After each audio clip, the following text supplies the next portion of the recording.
I'm going to assume that you have no foods in your house that don't agree with you.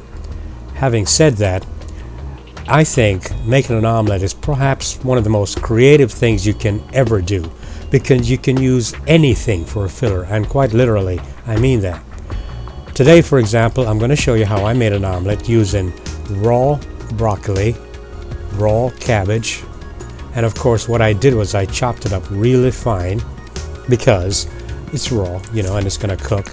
Then I added some bell pepper for taste. I like the taste of bell pepper, and if you look carefully, there's some scallion right there. I added some scallion. So there it is, raw broccoli and so forth, and then I added soy sauce. Now here you may want to add a touch of vinegar. Needless to say, I added some salt and pepper to it. It's always good to add salt and pepper to what you're cooking, right?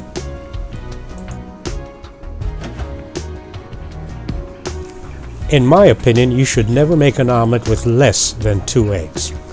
The purists would never do this, but I added some milk to mine, and of course I warmed up my oil, stove set at medium, and then I added some salt and pepper to my eggs. Why not? You would do that if you're going to fry an egg, right? Anyway, salt and pepper, and then I beat my egg really, really well. Then of course I poured my mixture into my hot oil, just like that. In my case, of course, I don't like raw eggs in any shape or form, so I make very sure that my eggs are always cooked properly. Now, in cooking eggs, especially an omelet, you're going to have a lot of eggs set in the middle. What I do is I flip my frying pan just like that, and I drain it to the different corners, just so that it'll cook evenly.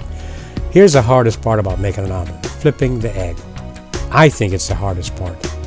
And then once you've done that, of course, what I do then, once it's cooked, I add my filling. Remember what I told you? Cooked raw broccoli, raw bell pepper, raw cabbage, some scallion, soy sauce. And what's an omelet without some cheese? I like sharp cheddar, so that's what I use. Now keep in mind, you can use whatever you want. Here's the second part about the omelet: flipping it over, because I want to make it in a nice roll, just like that. And there it is. You've made your omelet. That was not very difficult, was it?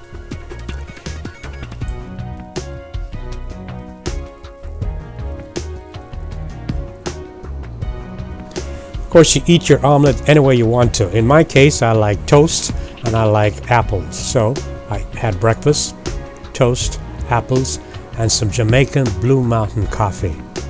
It was a great, beautiful, and delicious breakfast. Until next time, don't be afraid to be creative when you're cooking.